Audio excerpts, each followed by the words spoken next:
Charles Nelson Reilly, and I've got a secret, but I'm not telling. What I am doing is watching all the final episodes of great game shows before the world ends. Won't you join me? For 15 years, I've Got a Secret was a popular game show on CBS. And for 15 years, it was bad grammar. The contraction, I've, means I have. Thus making the title, I Have Got a Secret, well, that's just plain wrong. And as a result, I've Got a Secret went off the air after the April 3rd, 1967 show, which you are about to see.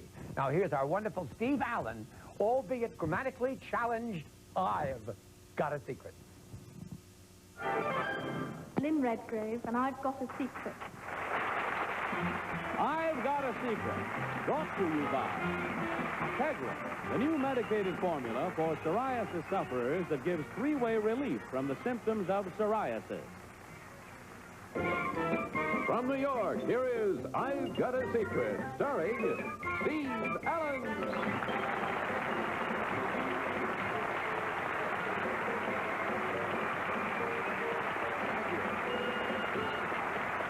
Thanks very much. Howdy, evening, John. And welcome indeed to another edition of I've Got a Secret. Now that we've met Miss Lynn Redgrave, we'll be back shortly. Let's meet the members of our panel, who are, of course, Betsy Palmer, Bill Cullen, Bess Meyerson, and Henry Morgan. That's our panel.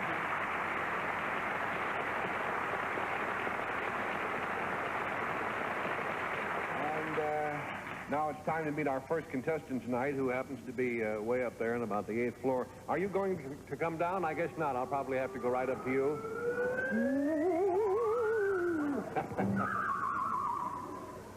You know, it's pretty scary up here, I'll be honest with you. Would you tell us your name, sir, and where you're from? I'm Stephen McPeak, and I attend Seattle Pacific College in Seattle, Washington. All right. I hope you will live to attend it again. Do you mind if I ask you immediately why we are up here? Because I got a secret. You got a secret? Well, in that case, then you might as well whisper it to me. We'll show the audience what it is. Huh.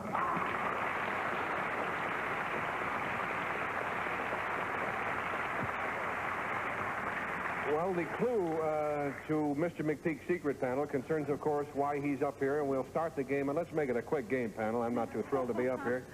We'll start the game with Bess Myers.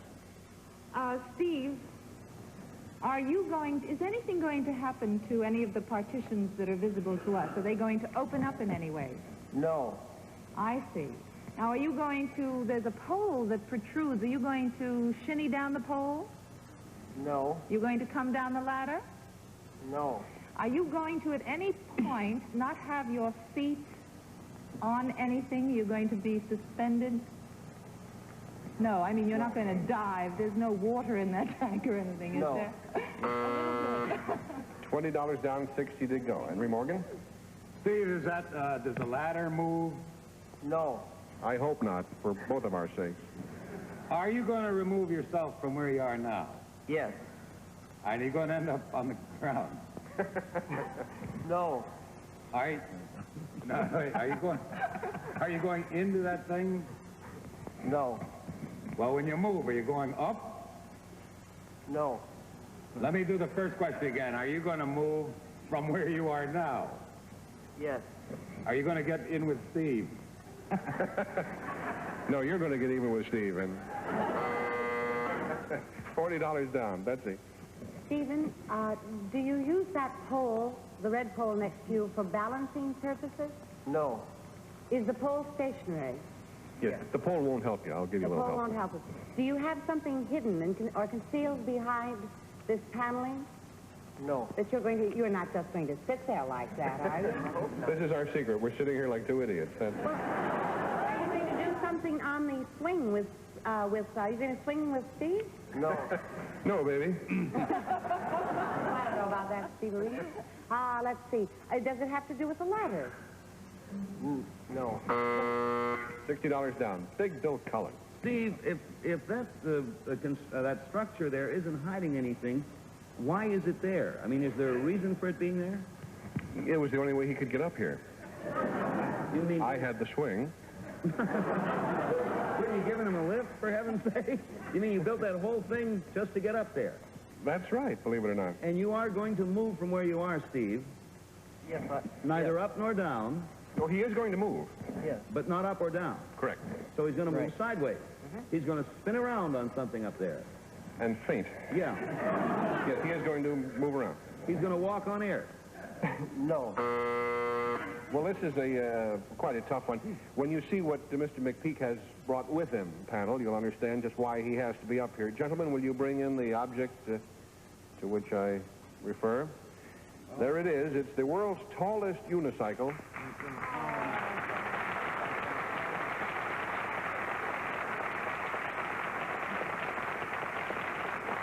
Now, 20 feet may not sound like a heck of a lot of feet, but when you pile one foot up on top of the other, and believe me, from up here it is a heck of a lot of feet. And it's as high as a unicyclist has ever gone, and may ever go again. I'm not going to ask you why you ride it, Mr. McPeak, but where did you ever find a 20-foot unicycle? You don't find these in stores, but you have to build them, and I built this one. I see. Well, may I ask why? Well, because I've mastered all my 6-footer and 12-footer, now I have to have the tallest unicycle. This one. Oh, well, then if you master this, good luck. Well, I'd better get out of your way before I get killed, too. So, gentlemen, if you'll take me down and away, we'll get to that. The gentleman you will meet down here on the bottom floor, ladies' lingerie and so forth, is Mr. Gene Grass, who, how are you? My secret is I can't get out of the swing. How do you do, sir? This gentleman, believe it or not, actually rides on Mr. McPeak's shoulders while he does this unicycling. But I'm not joking now. That, when we saw it this afternoon, was so scary, we decided not to try it again. It just scared us all to death. But we're happy to have you here. And I vouch that you really can do it. Now, I'm going to get well out of the way. And, gentlemen, the stage is yours. This is quite a dramatic thing to witness. Incidentally, you people out in Washington State are soon going to be able to see this remarkable demonstration in the Saturn Cyclists shows. It starts out with a frightening move forward.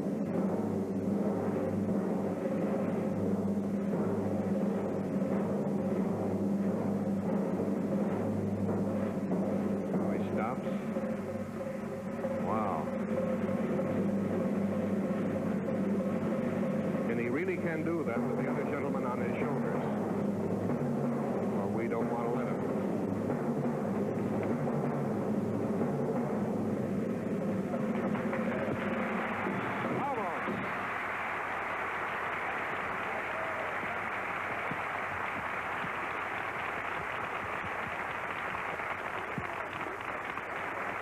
Thank you very much, Steve McPeak, for being with us this evening. It was a fantastic thing. We'll be back in a minute with more mayhem after this message. Isn't that something?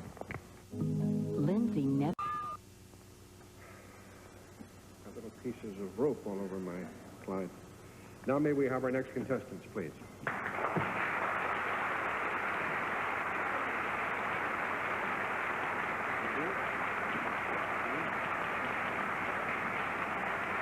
Nice to have you with us, gentlemen. Make yourselves comfortable, if you will. Move in quite close and tell us your names, please, and where you're from. My name is Jack Drucker, and I'm from Kingstree, South Carolina. Jack is 59 years old, by the way, and he's the youngest of the 4 Drucker brothers who are here with us tonight. Next. I'm Charles Drucker. I'm also from Kingstree, South Carolina. Charles Drucker is the second youngest brother. He is 65 years of age. Who's next? I'm Max Drucker from Kingstree, South Carolina. And Max, you're 74. Is that correct? Right. And the oldest Drucker then? I'm Harry Drucker, and I'm from Miami Beach, Florida. You are 77. 77, right. Well, none of you look your ages, I must say that. Panel, the 4 Drucker brothers are in New York for a very special reason. So, gentlemen, will you whisper to me what brings you to New York?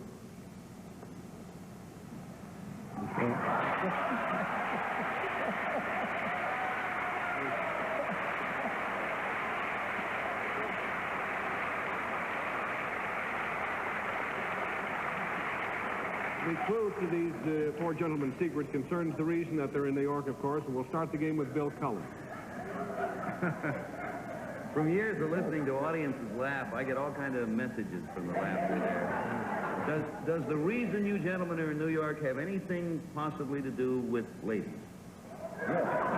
That's a lady laugh. That's a hetero, never mind. Is the thing that's going to happen, are you all here for an event? No. No.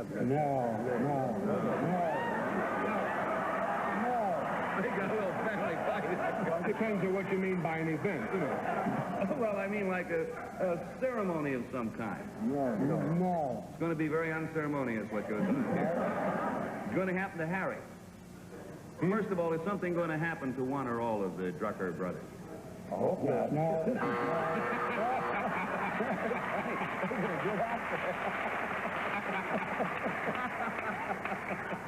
Something happens to somebody every day, you know, it's hard to say. Well, let's go to the next question. $20 down. Beth? Well, it seems to me that Harry was most eager to say no when we talked about an event. So is Harry, are you specifically involved in this more than your other brothers? Not exactly. Now, are there 4 women involved in this? Sure. Yeah. Have you seen these women before? Oh, yeah. Oh, are they your wives? Yeah. Oh, they are. And,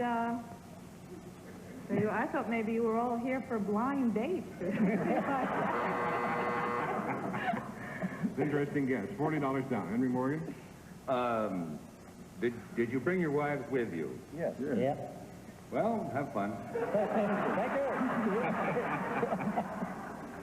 Thank you. Is it an anniversary of any kind? No. Are there other people mentioned in this secret other than your wives? No. Did you come here for a specific reason that we ought to know? Yeah. Yes, it was not, however, necessary for them to come here for that reason. I don't care. I'm finished. $60. Betsy? Well, I don't think you can keep good men down, and you all look like good men. So are you all new fathers?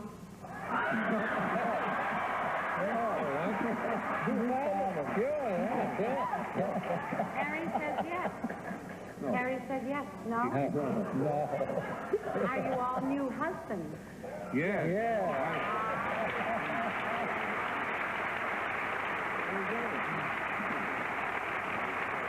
Let's just figure it out. We're all newlyweds, and they're all here in New York on their honeymoons. Gentlemen, we offer you congratulations. Now, did you all get married in a quadruple ceremony? No. Well, I'll tell you what. Let's meet the ladies. I know everybody wants to do that. We'll open the curtains now. Gentlemen, shall we join the ladies as they say? Yeah.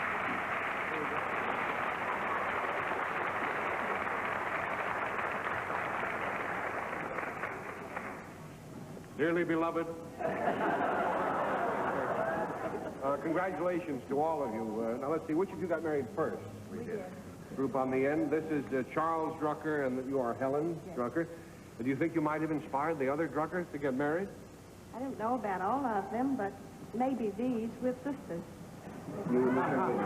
According to my notes here, this is, of course, Charles Drucker, and you are Helen, his bride. And you think, no, wait a minute. You're Jack Drucker. Jack. Yes. See, I almost talked you into it. Now, you were the second group to get married, were you? Second pair. And then this must be Max Drucker again, of course, and his wife, Lila May. Were you inspired by your brother's marriage? No, but my wife's married. You were inspired. Oh, what does he know? Now then, how did you happen to marry, if you don't mind my asking? Well, she was in business. She was my employee for 17 years, and the last 2 years she was my partner. Oh. And so she was hanging around. She was hanging around too much. And that leaves Harry Drucker and your Florence as well. How did you two meet? Well, we met years ago, probably 21 years ago. Probably? Yeah. My husband, my son married her daughter. Well, a lot of sons marry a lot of daughters, but the in-laws don't get married. Well, I retired in Florida. I proposed to her through the mail. She came down and we got married. How's that? Great.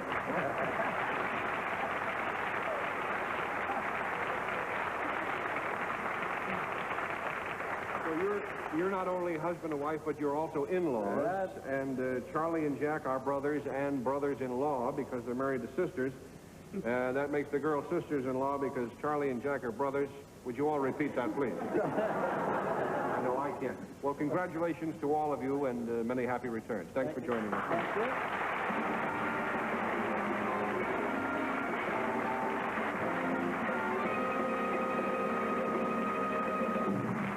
Special guest for the evening in a minute. That's Lynn Redgrave after this message.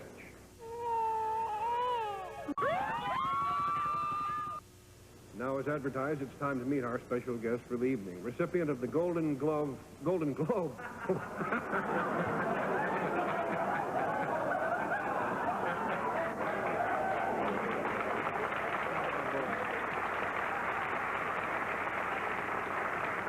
be funny if she came out and hit me right in the chops for that. The Golden Globe Awards, and also named as the Best Actress of the Year by the New York Film Critics. She has just been nominated for an Academy Award for her performance in Georgie Girl. Currently starring in the Broadway hit Black Comedy, here is England's gift to America, Miss Lynn Redgrave.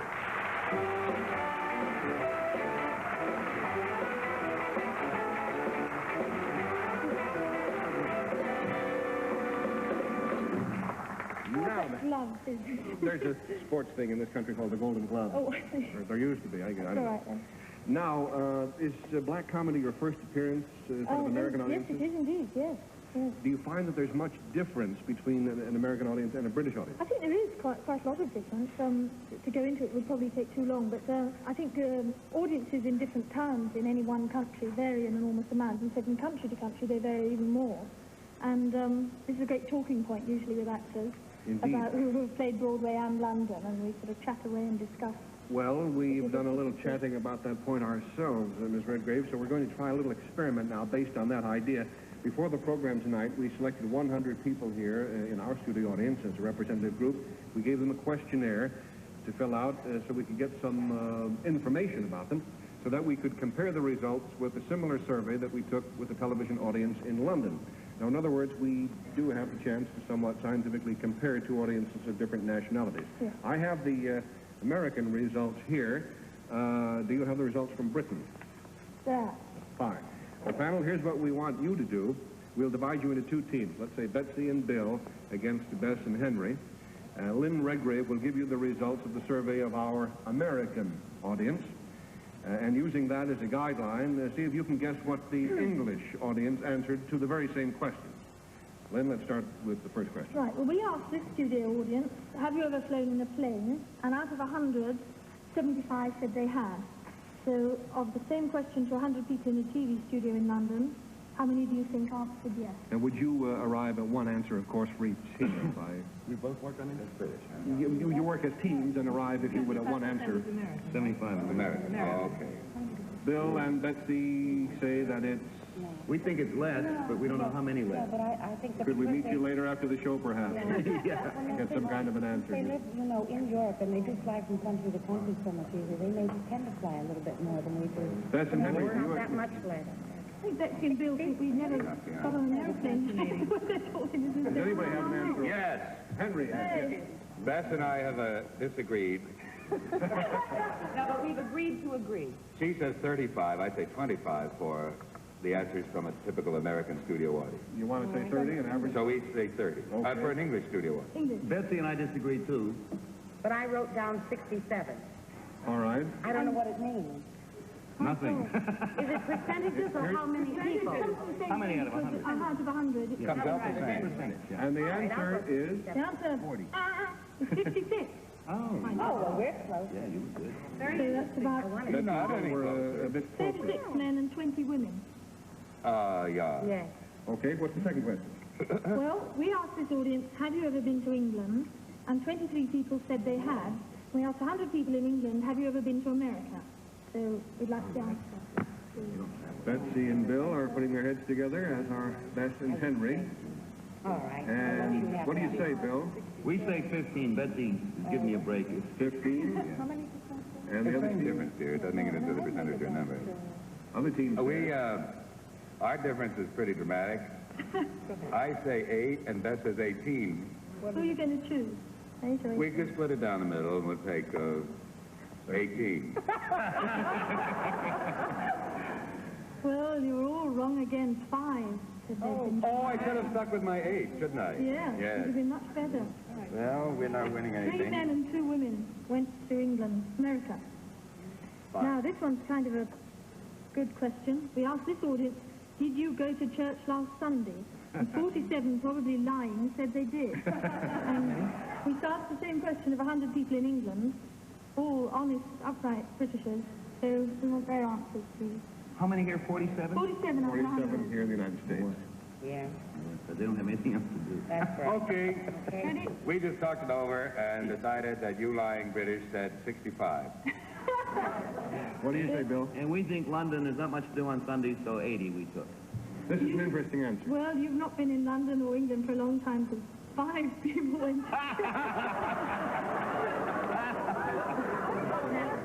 Of course, we checked into this American figure of 47% and discovered that of that group, 12% went there to rob the poor box. Time to change it. What's the next one? Next one is, this audience was asked, have you ever met a president of the United States? I suppose that means any old president. Yes. And, not just the present one. And 22 said they did. And so we asked an English TV audience, have you ever met your queen? And I suppose that means this specific queen. And she's been queen for quite a long time. So what do you think? And it means meat. You really mean me? Yeah. Okay. To be presented to, it was like a garden party. Yeah. As long as it doesn't mean just waving on the street, you know, Yeah. from a It distance. could have been at a large garden party or something else. I'm surprised that 22% of the Americans have met a president. So am I. I They're never all met one. lying like the churchgoers. All right, what's the answer from the Betsy and Bill team? We came up with a fast 4. 4% have met the Queen. What do you We say say? a fast none. None. We're gambling. Well, 6 said they met their queen. 1 man and 5 women. Very good. Right? Yeah. We accept. I'm happy. Well, do we have time for another question? Well, here we asked people here, do you have a telephone in your house? And our audience here answered 92 of us have telephones, they all said. So we asked the panel panel. I can't read my own notes. Panel, how many do you think answered yes to that question in England? 92% here. Yeah. 80. 80 says Henry and Bess. And what We'll was go that? 60. 60. Well, you're sort of not really right. 52 have a telephone. Betsy and not Bill really were bad, closer though, on right? that one, yes. I find that very hard to believe that only 52 people in your English... What English audience did you get? I don't know. It's television studio audience. Of course, the people who go to studio, who sit in studio audiences at various programs are not entirely representative of a whole society, No, for better or for that worse. I would think was true, yeah. Well, Have another one? you have another one here, and this was to women only, and the question was, have you ever worn a bikini in public, I think it has to be stressed. And of the 50 women this is out of, who helped us here, 10 said they did, and 50 women in England were asked this. So how many do you think? Out of 50 now. What did they look like? None of your business. 10 said? Out of 50. Oh, Say 5. 5. Five. 5 or fewer. In England. 5 in England, say Betsy and Bill, and Bess and Henry. I got it down to 3. 3. What's the Oh, answer? 17. You did very well there. I'll now try 24. A little more daring in England. We'll time... Oh, heck, I thought we had time for another. Out of... I wonder what percentage of people get annoyed by that buzzer when it cuts in and you're having fun. Well, then, this was a fascinating idea, and I do hope you'll join us again soon and play this game again with us. At the moment, we'll be right back after this message. Imagine this is Florida, and that's Walt Disney World. SeaWorld. Walter, Mark Goodson, I'll get you for this.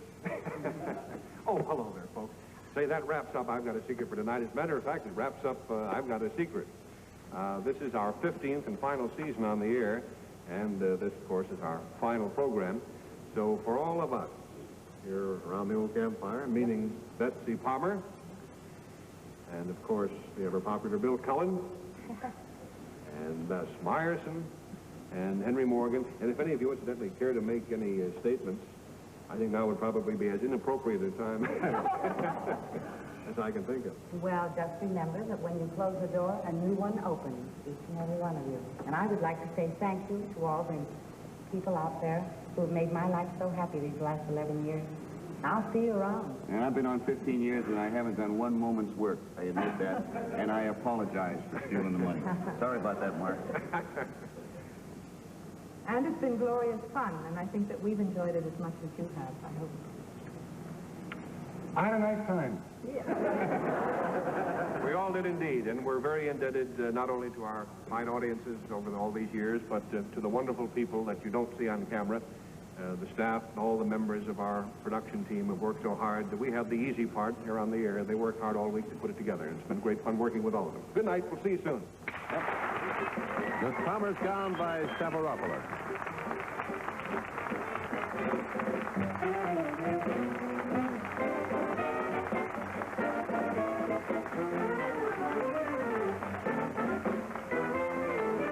Pass the word. Next week in this time period, Alan Ludden will be here with passwords galore. Words like fun, games, entertainment, all describing America's favorite game, Password. Join the fun next Monday night.